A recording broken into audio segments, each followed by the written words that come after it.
Ego is your greatest enemy, I think.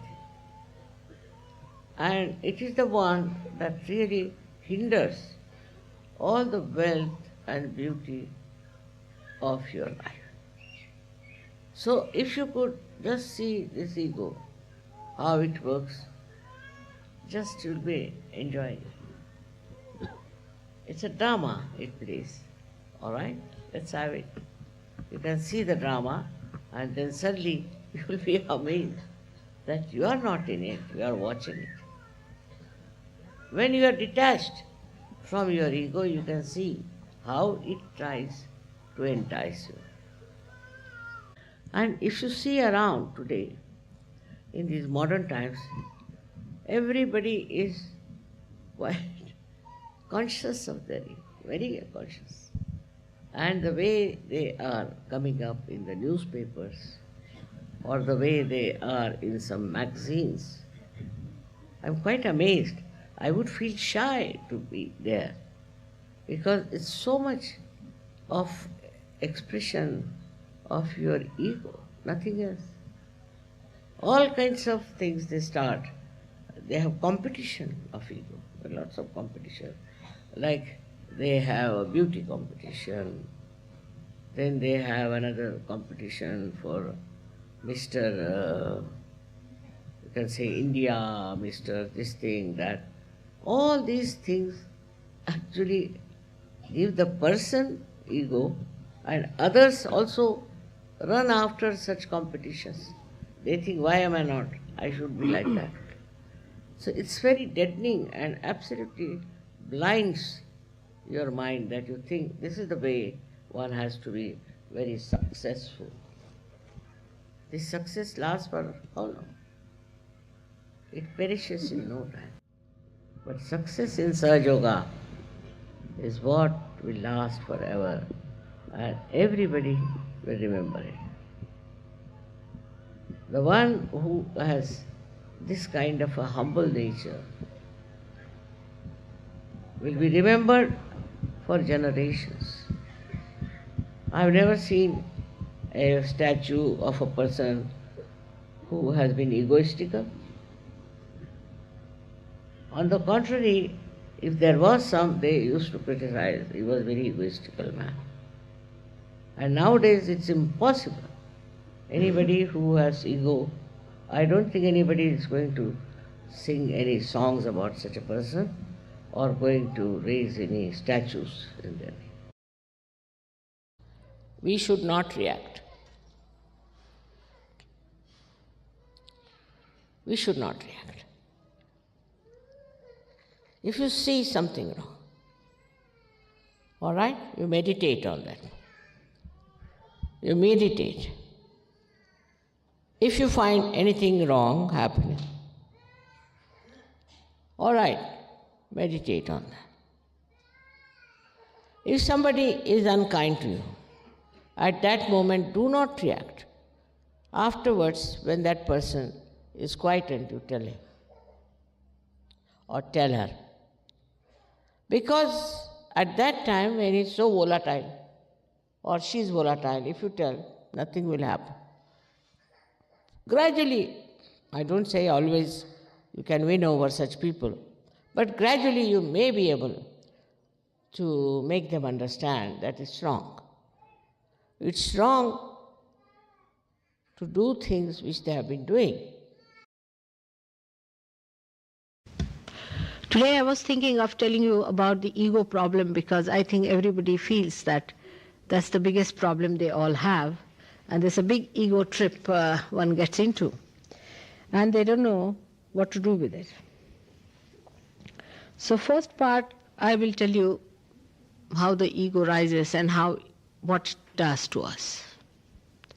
The second, how to understand it, how to tackle the position of ego and put it in its own aspect.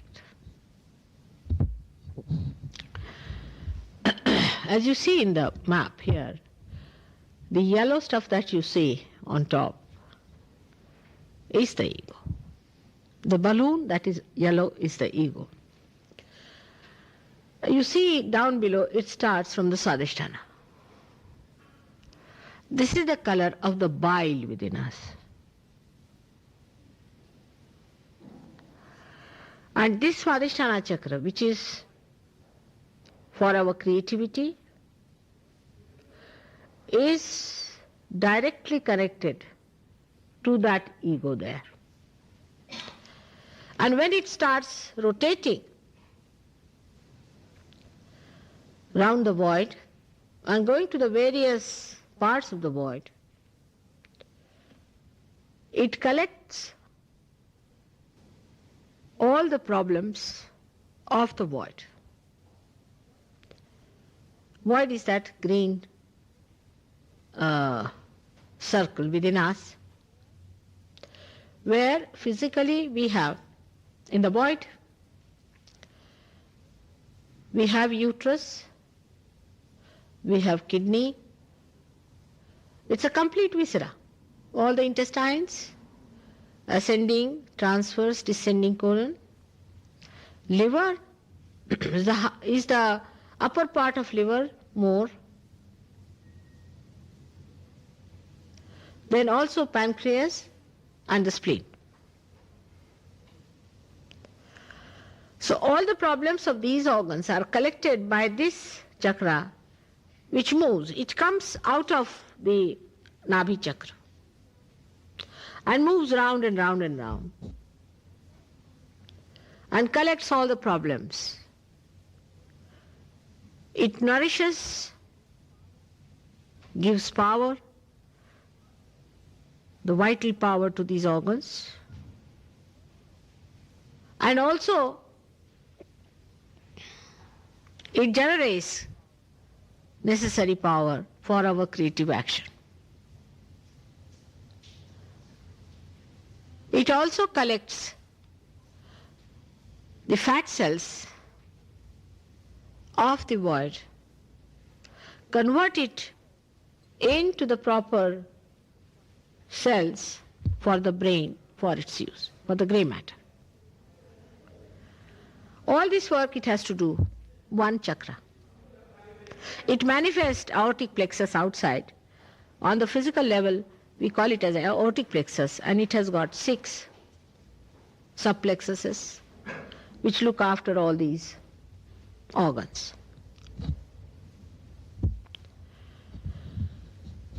This is meant for our action. When we go into action, this chakra starts working. By the first power, which is on the left-hand side, we desire. But by the second one, we go into action, and it's called as Kriya Shakti.